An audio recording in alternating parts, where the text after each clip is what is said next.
From Journey with VRD, you're listening to the Visions, Missions, and Manifestations podcast, the number one place for spirituality, healing, and transcendence. I'm your host, Vivian Raquel Dayan. Now let's get into it.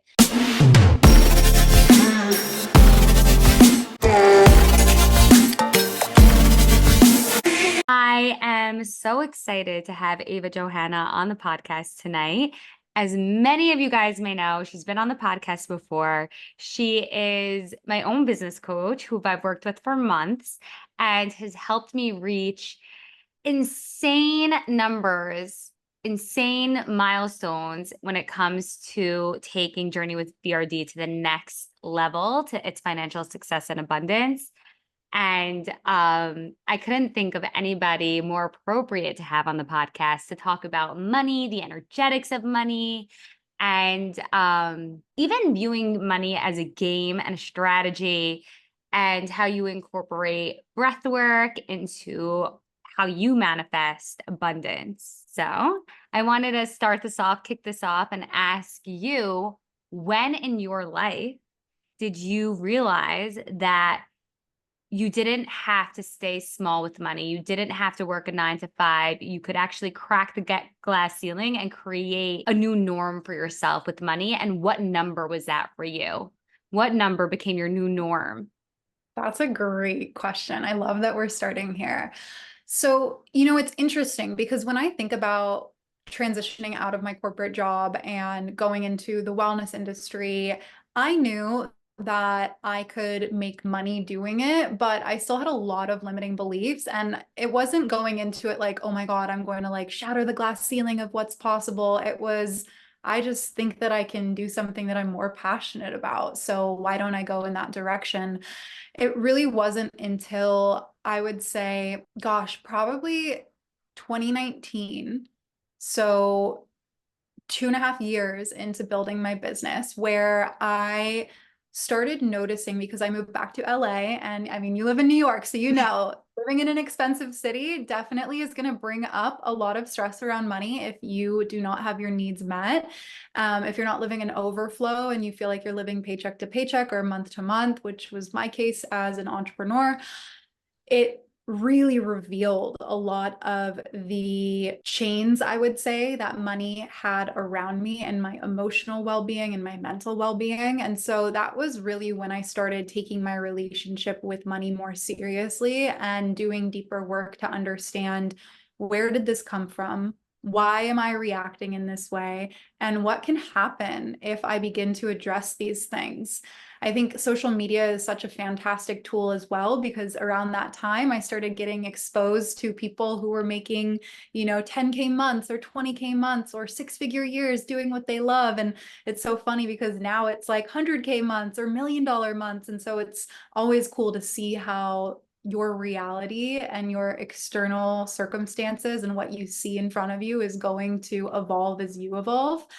But that was really when I started feeling more expansive around what was possible for me, and seeing that there were alternate realities where, if I could clear these money blocks, if I could learn how to work with money in ways that were different than I was originally, that I could create financial freedom for myself and not need to rely on a man or a partner, or even rely on a, traditional 9 to 5 job. So it took a hot minute for me to get there, but it definitely was when I started just seeing in my outside reality, like, oh my gosh, this girl that does the same stuff as me is now making, 10K, 15K, 20K a month. What is she doing, and what does she know that I don't know that I can begin to learn? That's excellent. And I want to just take it back 1 second.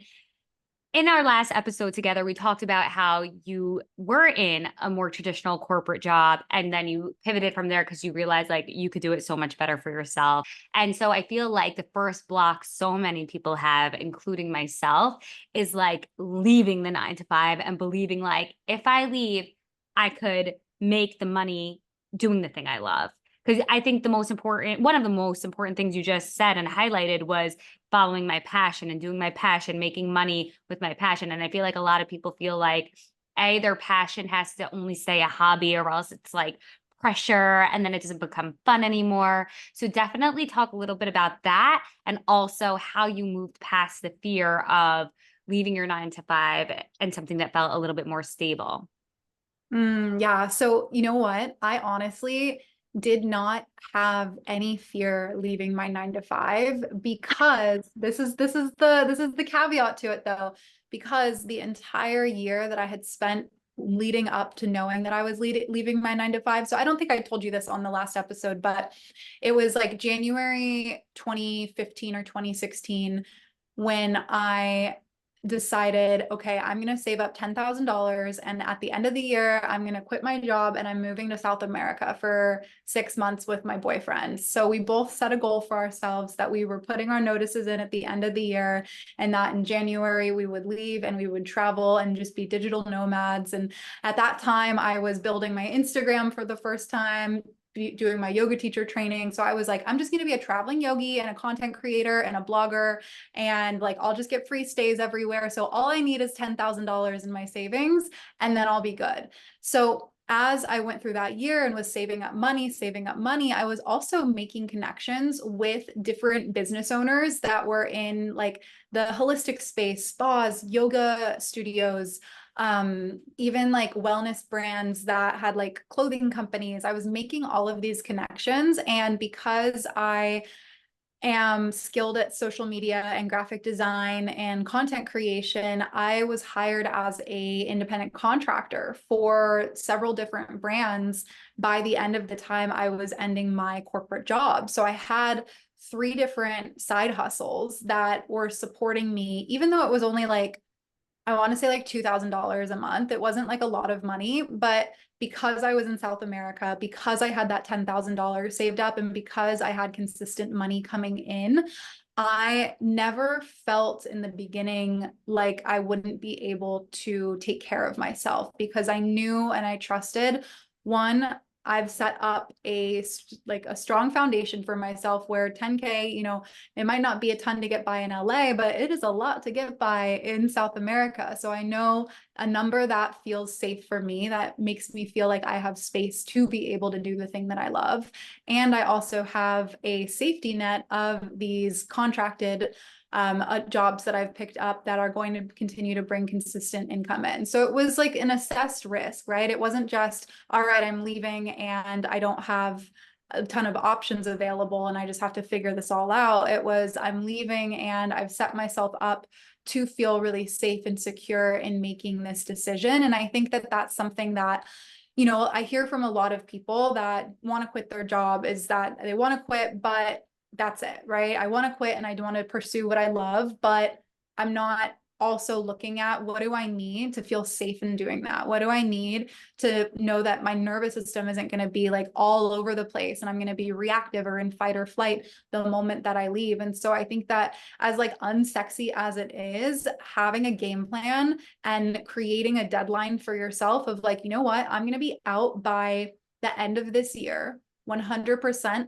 What do I need to do from now until then to ensure that I feel safe with what I've set myself up with? And I also feel confident in knowing that I'm not going to have to ever go back. And at the end of the day, if I do need to go back, I know that I have the skills to be able to get a job anywhere. So I think that it's like a mixture of like strategizing, but also like a really deep sense of self-trust and believing in yourself. You know what? It's going to sound very funny what I'm about to say, but this reminds me of when I got my dog. I went on a whim. I got my tax return money. I had all this money and I passed a dog store and I was like, I'm going to get a dog. But when I said that to myself, there was like an innate personal declaration that no matter how hard it was, I never had a pet growing up. I would never return her. I would never give her up. Like, that's it. She was mine. And it was my decision. And I just took her. Like, I was like, I want that one. Did not know what I was doing. Never had a dog. Never, ever, ever. And it was also a huge investment. She cost me $5,800. I probably got ripped off. Anyway, best decision of my life. But what you're saying has a little bit of that, and that it's like, this is it. I'm making a declaration that I'm leaving, no matter how hard the journey is to saving the money, no matter how hard it might be to grow this business and be an entrepreneur in this world. And then it also sounded like there was a second piece to this. Aside from strategy, you had a goal, you had a vision, and you really went after it. A lot of my clients will have a goal, and then when they realize the strategy aspect, they're like, no, wait, not for, I don't want, like, the commitment is scary for them because of the fear of rejection and failure, Mhm. which is so Yeah. interesting. But it sounded like you really believed and trusted in your own capability to succeed. Yeah, I mean, you have to, and you have to also have that just kind of savage behavior and like personality trait of like, I'm going to show up no matter what. Like, I'm going to do it no matter what. And there's so much power behind that. Yes, it's going to be intense for most people. Yes, a lot of people are not going to understand what it's like to live in that type of energy, but that's what it takes to create success. You have to have like, I am going to do this no matter what, because that's going to be your, I always say with my clients, it's like, that's like your fireproof blanket for walking through the flames. Because if you want to create a business, if you want it to be a successful business, if you want it to be a business that like scales beyond the like general 88% of businesses, which by the way, as a female entrepreneur owning her own business, only 12% of female owned businesses in the States get over $100,000 a year. So Wow. that, yeah, so that means you have to be hungry. That means that you have to be devoted. That means that you have to be consistent. That means that, yes, you do have to adopt this. I'm going to show up no matter what and figure this out. And it's not impossible. Just because that stat is like really heavily weighted on under six figures doesn't mean that it's impossible. It just really requires you to have the mental and emotional fortitude and then be willing to move through that fear or the self-doubt or the imposter syndrome when it comes up, because we all deal with it. I still deal with it all the time. There's not a single person that I've talked to that's making 7, 8, even 9 figures that doesn't still deal with it. It's just what you do with that fear, what you do with that rejection, what you do with that self-doubt. That's so true. And it's amazing to witness and be so expanded by your success. So, when we talk about the first year that you were saving up all your money, what was the dream? What was like, if I make this amount, I will feel like I made it, I did it. You know, that first year, I really didn't have a amount besides the $10,000. Like that was the goal. I will say that when I started really getting into my flow with my coaching business, the amount was making over 100K, like the six-figure mark was it. And then from there, it turned into, I want to have the six-figure launch. And then from there, it turns into, I want to have the six-figure month. So what's interesting and what I want to say about each of these goals is that there, I will admit and say, have been times where I wanted that, but didn't have a drive that was really from my heart. It was much more egoic. And that's Mm. always when it's harder to create. You're way more in your head. It feels like you're forcing a rock up a giant mountain versus when it's something that you truly desire and it's like from your heart and you're anchored in service. Those are the moments where it's so much easier and where you're not getting in your own way, where you're Mm. really like living and leading from your heart. So those numbers, they're exciting, they're big, they're fun, but I always like tell people like check in before you go like all in on a specific money goal or number goal. Why do you actually want that? And is there a certain emotion or end result that you're associating with it that you can actually give yourself now, so that on your journey to creating it, you're not withholding certain emotions and creating this arrival fallacy of once I get to six figures or once I make XYZ, then I can feel happy or then I can feel like I'm Mm. enough. And I see a lot of people get into that. I got into that. And it's just no way to relate to money. It really is like a messed up societal conditioning that a lot of people have, that I do my best to not only eliminate from my own relationship to money, but help my clients eliminate as well too, because you never want to be like, none of us want to be the miserable millionaire that's like, once I get to 9 figures or $1 billion, then I'll be happy. It's like, what? No. Mhm. Right. Right. Hey there, it's Vivian, and I'm briefly interrupting this podcast episode to invite you this Saturday, June 15th, to an in-person guided meditation on the beach. Think no phone, no pen, no paper, just you and your breath. In this 45 minutes, you'll reclaim your power and you'll manifest the weekend that you want to have. If this sounds like something you're interested in, head to the website, journeywithvrd.com/events to sign up. See you there. All right, now back to the episode. So then at what point did you make that shift of, okay, I need to take a deep look inwards and be like, is this for egoic reasons or is this for purpose and intentional reasons? What made you have to look inward? Yeah, so I had this launch back in 2021 that I wanted to be my biggest launch ever. And I was like, I want 100 people in. Again, that number, where did it come from? I don't know, just like a clean 100, but it didn't really have any heart behind it. It was really just based on ego. And it was our third launch of the Academy of Breath. And the two launches before that, the first launch, it was like pure heart, just so easy. We had 64 people sign up. And after that first launch, I was like, oh my gosh, we gotta double that. We gotta get even more people in the door. So we launched immediately afterwards. And that launch was hard. It like just didn't feel good. I felt like I was forcing a lot of energy and just like constantly selling in a way that just didn't feel authentic.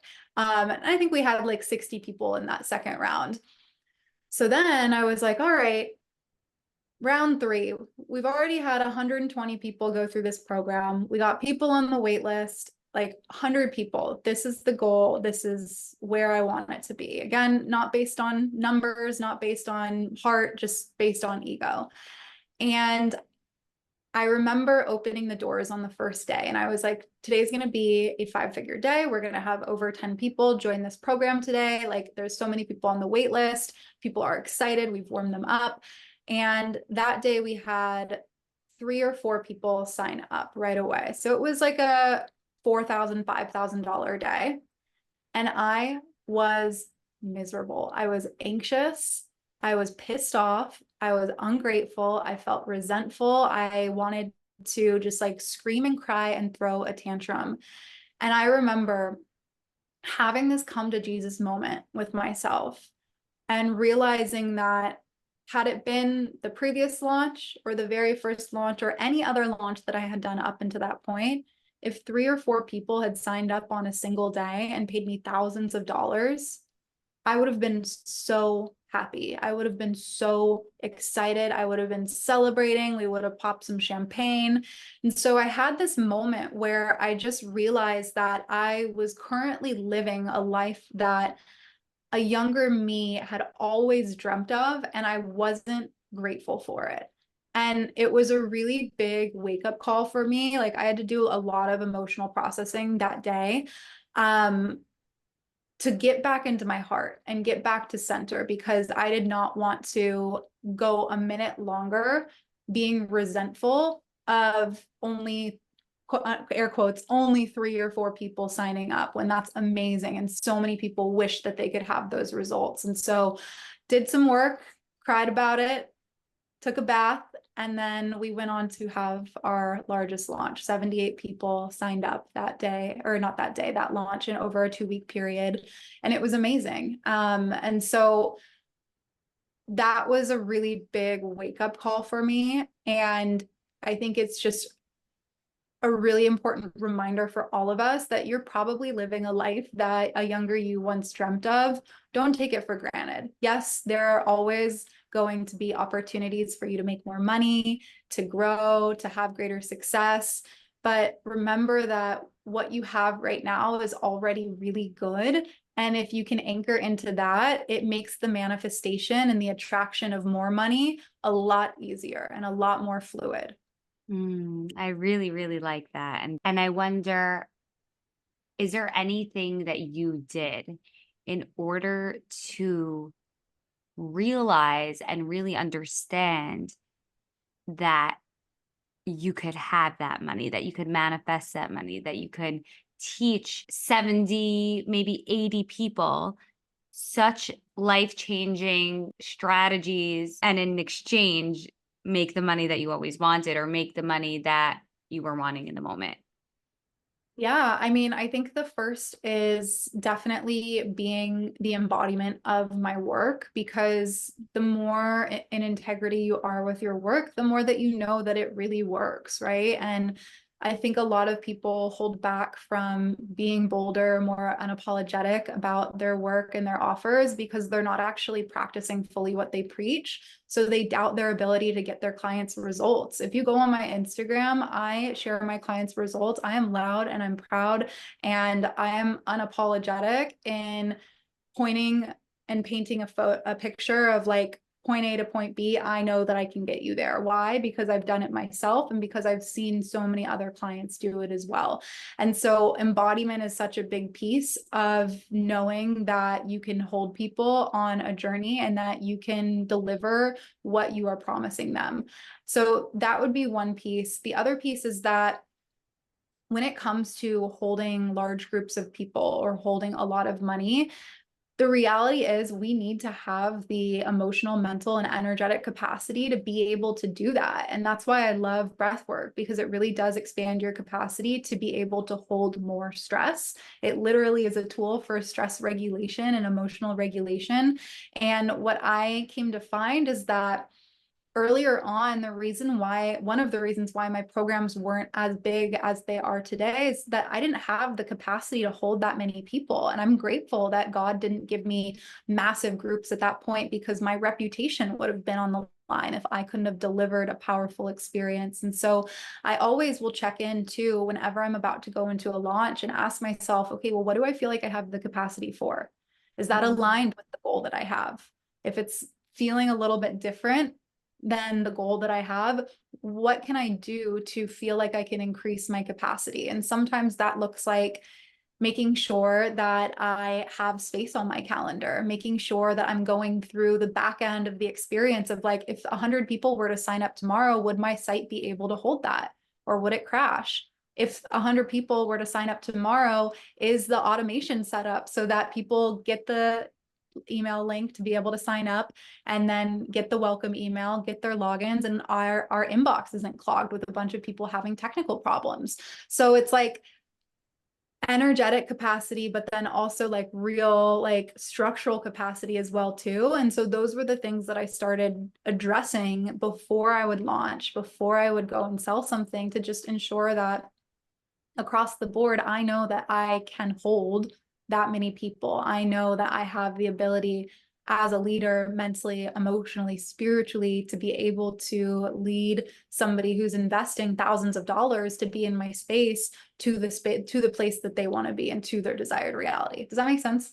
It does make sense. And I think that's a really important piece of all of this, because we usually just think of what we want to offer and we don't even think about the behind the scenes, and we don't even think about the experience of just signing up for the client. And I think that's huge and such a great thing to highlight. I think a lot of people miss that part. But I wonder too if there was any blocks, both with money and also with running a business, being a female entrepreneur, that you had to overcome in order to be as big as you are now. I mean, it's so cool that you got to be with Tony Robbins. Yeah, so they have a company. Dean and Tony own a company called Mastermind, and we all flew out there in the end of May, I think it was. Yeah, no, end of April, to Scottsdale. So yeah, I mean, absolutely. I think that there's certain things that I'm still navigating, and there's layers to all of it. You know, as you ask for bigger or more, there might be wounds that pop up that just reveal where you might not be fully ready for that more. And so some things that I've had to work through, definitely rejection.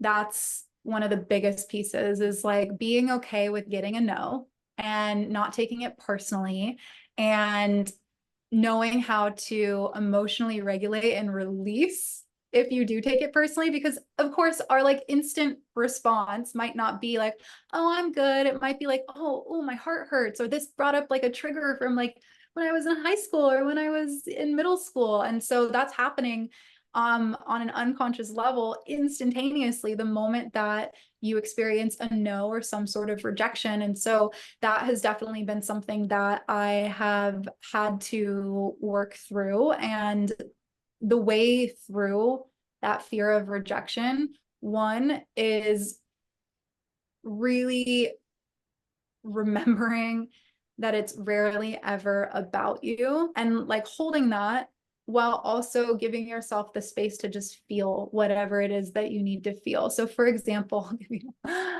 oh gosh, okay. So the other day I had somebody that started following me, and I reached out to them and I said, hey, I saw you followed me. Are you interested in breath work? They would love to learn more about you.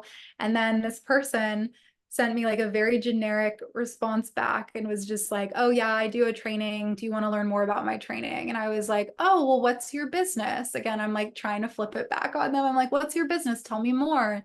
Just like, I do a training. I train coaches, blah, blah, blah. And I was like, okay, what do you train them in? And she responds back and she goes, your messages aren't working and they're just so generic. And I'm just like, okay, your messages are generic. You're literally ignoring everything that I'm trying to say to have a conversation with you.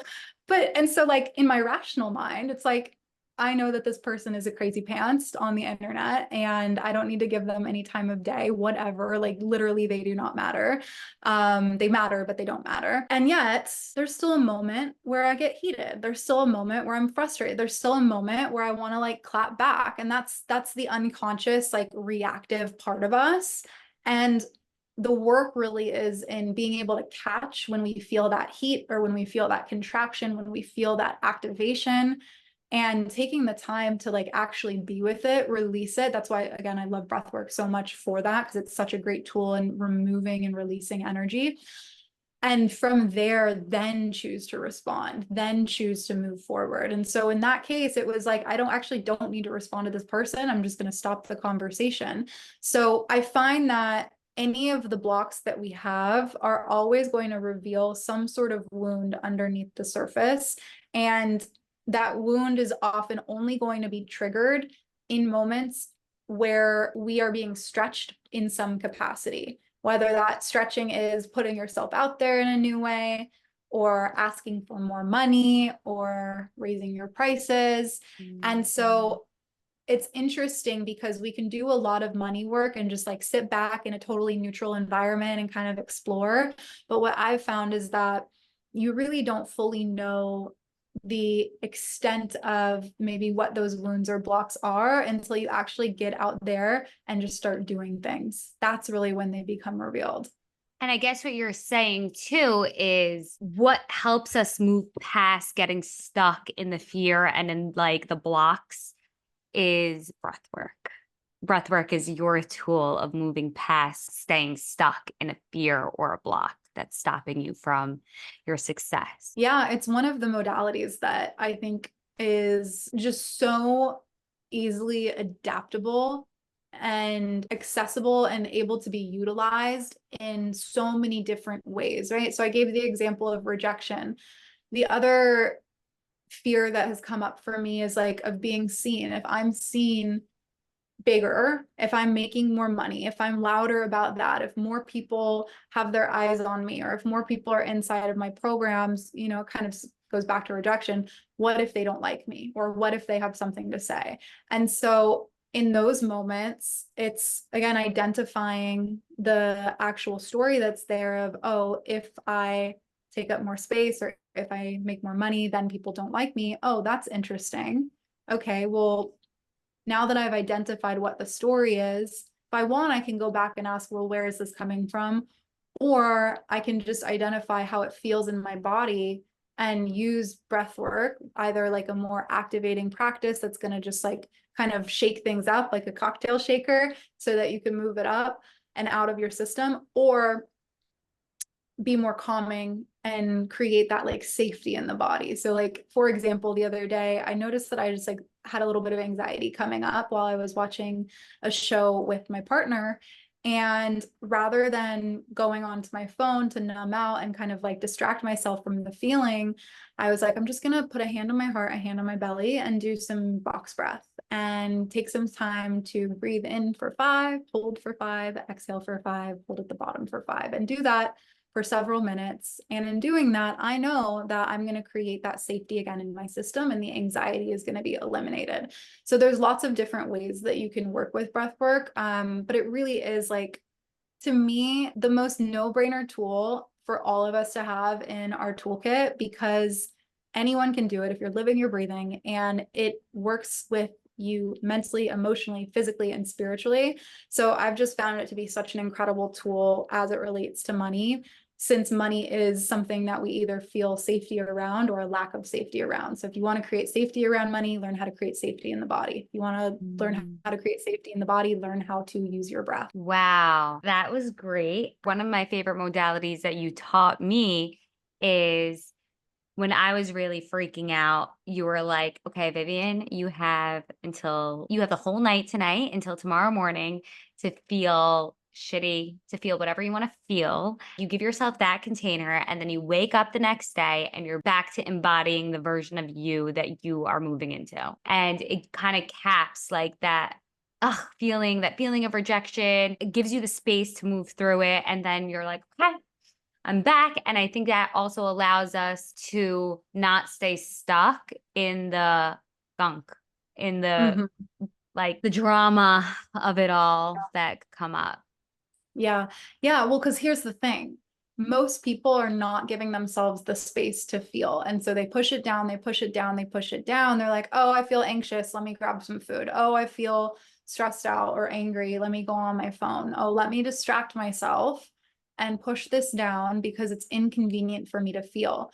And what ends up happening is that it's just like a volcano. We turn into this volcanic eruption at a certain point because we've shoved it down so much so that we cannot shove it down anymore. We have no more space, no more capacity. And so that practice is just a really simple way for you to kind of work with your feminine and your masculine. Your masculine is the container of, okay, Vivian, you get to feel whatever you want to feel, but tonight. Let yourself have your pity party tonight. Let yourself be dramatic tonight. Let yourself scream and cry and pound and tantrum tonight. And tomorrow, remember who the fuck you are, right? That's what it really is. That's your masculine coming in. And then your feminine's like, okay, I actually feel safe to feel all of this, to process this, because I have a container around me. It's not inconvenient because I know that it's just going to be for this hour. It's just going to be for this evening.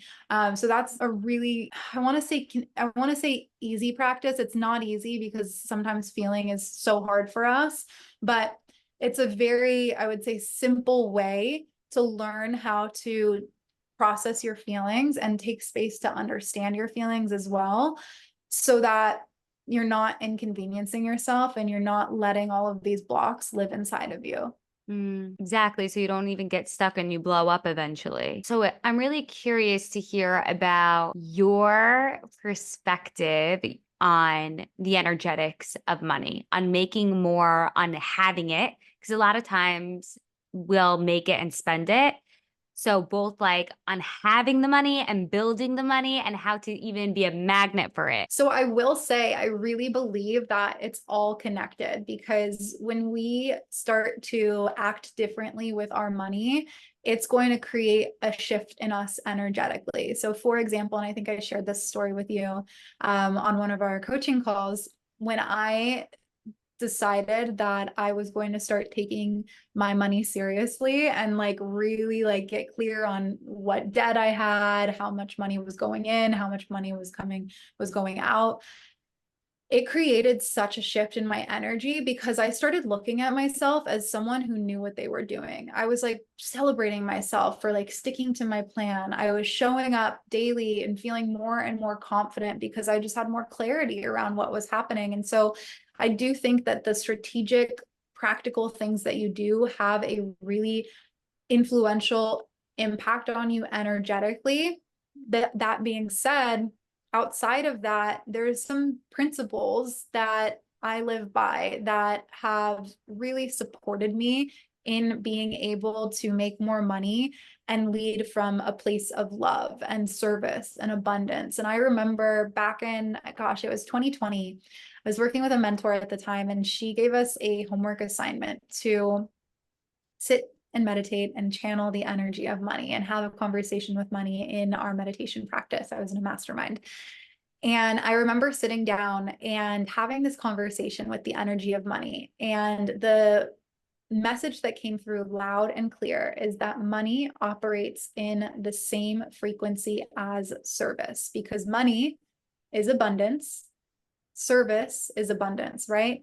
If you are able to serve others, that means that you are operating from a place of abundance. And so, what I focus on when it comes to my energetic relationship with money is really dropping into the energy of being of service. How can I be of service today? How can I support the people around me? How can I be of service through the message that I'm sharing?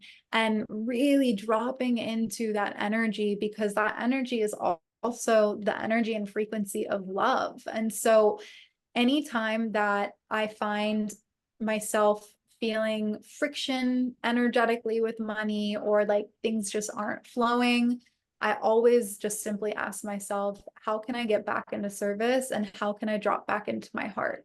And that within itself always guides me towards more aligned action, more aligned thoughts, and more of a game plan, whether that game plan is practical in what I'm doing, or it's more energetic and more about embodiment like meditation and whatnot, that is aligned with the frequency of making more money. Does that make sense? It does make sense. Something I've always been talking about is how the universe really loves abundance. Look around you. There's so much abundance everywhere. There's so many blades of grass, so many pieces of sand. From that place, just looking around and being like, there's so many takeout places. There's so many restaurants. There's so many doctors. There's so much of everything. If the universe really loves abundance, what makes somebody tap into that energy versus somebody else who's stuck? If the universe really loves abundance, then the universe is really looking for people who, like you said, are in service or will share the abundance. Somebody who is a natural resource for it,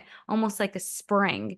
And if you are somebody who is stingy and worried, or that millionaire who's miserable all the time, it's going to be really hard for the universe to allow more abundance to move through you, because you're closed off. When you open yourself up to service, when you open yourself up to sharing, even if it's just knowledge or education or whatever it is for you, then you become a resource for the universe to work with you for abundance, like use you almost as a source of sharing, as a source of abundance. I mean, the law of reciprocity, right? It's even written about in the Bible. We give and we receive. That's how energy Right. continues to flow.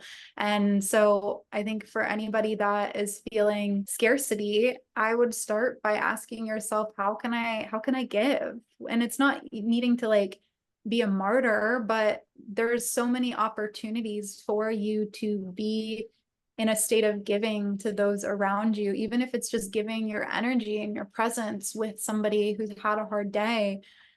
Those little moments like that are you being of service and really like doing your part in this law and this art of reciprocity. And so I totally get that. And I love that. I think that we sometimes feel like if we get money, we have to hold on to it because we want to keep it. We don't want it to go anywhere. We don't want to lose it somehow. But if you think about a cup as an example, right? A cup can only hold so much water. There has to be ebb and a flow of water pouring in and water pouring out. And so if you really think that money is abundance and we live in an abundant universe, then what part are you playing in letting money flow in and out of you? And a little exercise that I used to do that maybe I'll start to bring back is whenever I would check out at a grocery store or coffee shop and I would pay, I would one say, I'm so grateful that I get to create this exchange of money, this exchange of wealth, and I will get this back tenfold. You can just say that to Yes. yourself in your mind, but every single time, just setting the intention that as I release, I receive in tenfold. I love that. What three mindset shifts you believe one has to hold in order to magnetize their money and grow their money? Yeah, I think the first one is you're worthy. Mm. You're worthy. You're worthy. You're worthy. You're worthy. If you are living, if you are here, you are worthy. I really truly believe that this idea of not being worthy, it was invented by corporations and media companies and people at the very top that want you to buy and rely on them. And so the idea of worth actually isn't even a concept in the eyes of God or the eyes of the universe, really anchoring into there's no hierarchy of someone being better or worse than me. Like we are all children of God. We are all children of the universe. And I'm just as worthy as anybody else to receive. And I guess, and I think that goes back to what I was sharing at the beginning of like, I believe in myself. I believe that I can make it happen. I believe that I can learn. If you believe that you are worthy, then you're also believing indirectly in the fact that if you need the resources, if you need the education, if you need the right opportunity, that you have the ability and the fortitude to be able to create it. So I think that's number one, is like really doing work around worthiness to just believe fully that like I'm worthy. I'm worthy of my desires. They're planted inside of me for a reason. If I want a certain amount of money, there is a reason for that. I don't need to know the full reason. I can know my selfish reason for it, but I can also trust that there's something so much greater also guiding me forward in this desire, because not everybody has it, right? A farmer in Oklahoma probably doesn't have the same desires that I have waking up in the morning. So that tells me that desires are planted inside of people and there's a reason for that. Mm. That would be the first one, kind of a long answer. And then the second one, really like anchoring into the belief and the mindset of I can make it happen. Oh, yeah. I can make it happen. I will figure it out. I don't know is not an option. I can't is not an option. If I want it bad enough, I will make it happen. And I'm the type of person to create it, to make it happen, to figure it out. So that would be the second one. And that one is really, really important because that belief, that mindset is going to alter how you perceive challenges, obstacles, and opportunities. If you are the type of person who doesn't think that you can figure it out, who lets, I don't know, stand in your way, then the moment something happens that is unexpected or feels like a hurdle, you're going to be like, nope, I don't know, can't do this. So really, really important mindset. The third one, I think the third one that has really served me is remembering that any examples of wealth around you or abundance around you are showing you what's possible, not Mm. showing you what you don't have, showing you that it, again, if you want it, it's right there waiting for you. So anytime that you see somebody celebrating a certain amount of money that they've made, getting their beautiful home, getting a Birkin, getting a G-Wagon, doing whatever, if you're like noticing in you like, oh, they got something that I really want, it's actually reframing it into, ooh, they got something and this is showing me that it's possible as well too. Otherwise, it wouldn't be in my realm of existence, in my realm of awareness. Just like when I first started, I didn't see people having $1 million months. I didn't see people online that were making millions of dollars every year and had 8-figure coaching businesses. It wasn't in my realm of awareness yet. Now it is. And so I let it be a sign that that's my future and that I can have that if I desire it, rather than create a sense of scarcity for me. So celebrate every single time that you see anything in your external reality that is a reflection of your desires. I love that. I love to believe that it's orbiting around you physically because it's ready to come through for you specifically. Mm-hmm. So that's really cool. We got a question from one of our followers that I want to share with you. I So they love it. said, I have a question for Ava. When manifesting money, what's the best way to decide the right money amount for yourself to make? How can you make sure you're not picking a number that's too high or ambitious If I set my goal for the year at 1 million and I end up making 200,000, I'd be disappointed. So again, I think going back to checking in with yourself when you're setting goals, for me, I'm meditating on it. I'm actually letting it come through source. Like I'm not in my logical mind thinking, oh, I want this goal or I want this goal. I sit down, I close my eyes and I tune in and I ask like, what feels right for me? What feels exciting? What am I meant for this year? And so I take a much more spiritual approach. I'm surrounded by a lot of more like bro marketers that would say, look at your numbers and look at the data and choose from there. But for me, it's much more heart centered. And I just trust that whatever number comes through, there's a reason for it. Again, the caveat to that, I'm so glad that they brought this up of like, if I say 1 million and I only get 200,000, I'm going to be disappointed. The caveat to whatever desire you have is knowing that whether you get it within the time frame that you are defining or not doesn't mean that you're never going to have it. And if you can hold on to, I remember a mentor told me this, if you can hold on to your desired, 90% being, hell yes, this is going to happen. I'm going to make it, like it's done. It's already done. And then 10% being, and I'm okay if it doesn't happen. Like that's the balance, right? Because there's the hunger, the drive, but then also the detachment of I'm also okay if it doesn't happen. And I'm also grateful for whatever does happen. And so if I were in a position where I said, I want $1 million, and at the end of the year, I had $200,000. Yeah, of course, you're going to probably feel a little bit disappointed. But again, it's asking, okay, well, where did that $1 million money goal come from? And then let me look back at my year and ask myself, why didn't it happen? Was I all Mm. in?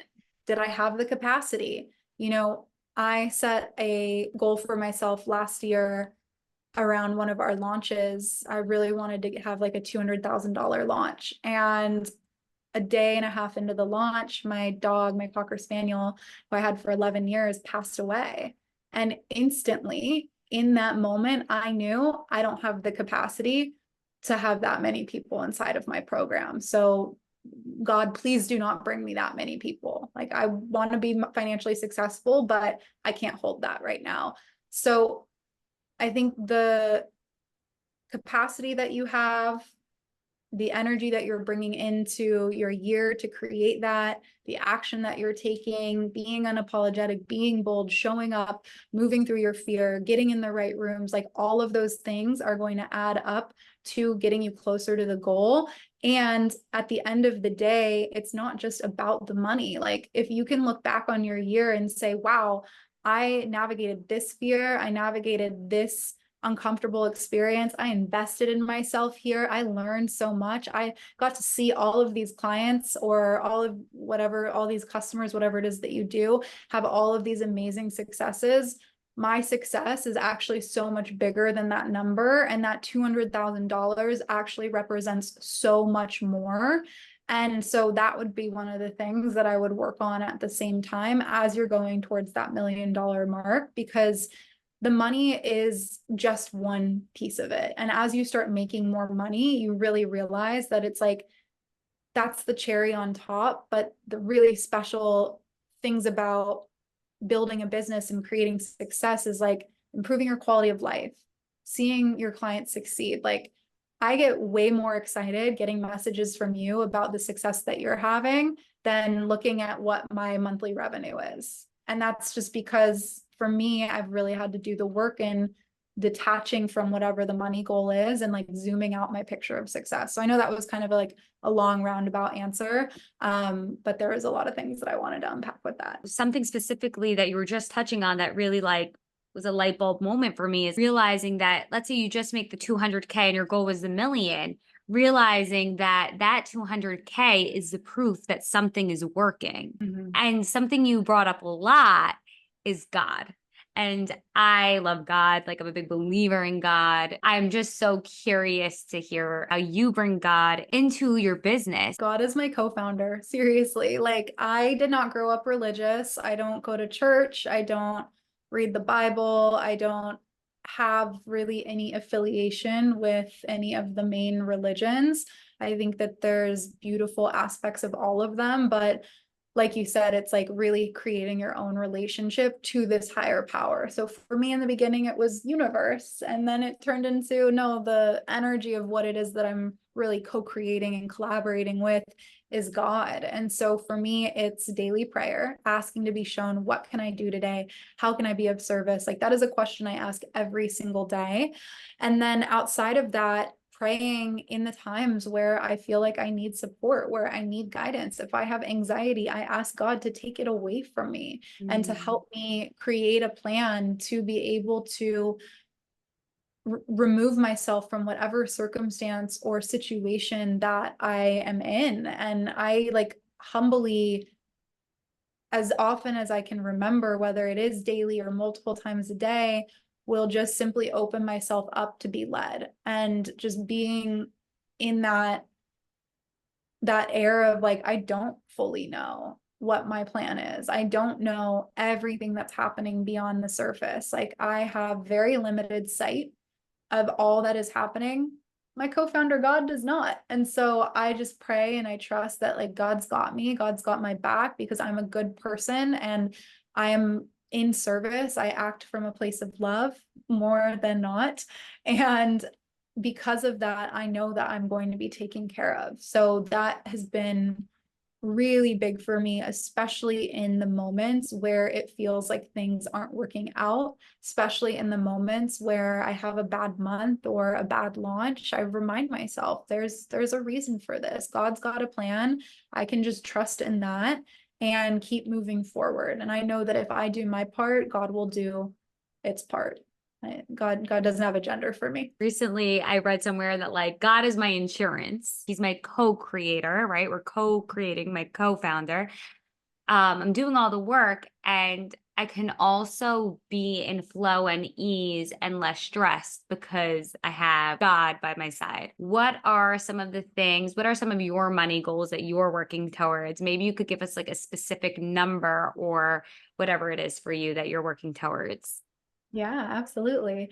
Well, I will caveat this by saying I have been in my business since, I mean, really taking it seriously since like 2018, and being like full-time in my own business without any like side hustles. So I like to say that because these goals they're big goals, right? And I think especially like in the coaching industry, we see a lot of people making a lot of money, and that's why we can feel like shit making $200,000 when we said we wanted to make $1 million. So I always like to just like share that. Like I am not a new business owner, a new entrepreneur. I've been doing this for a while.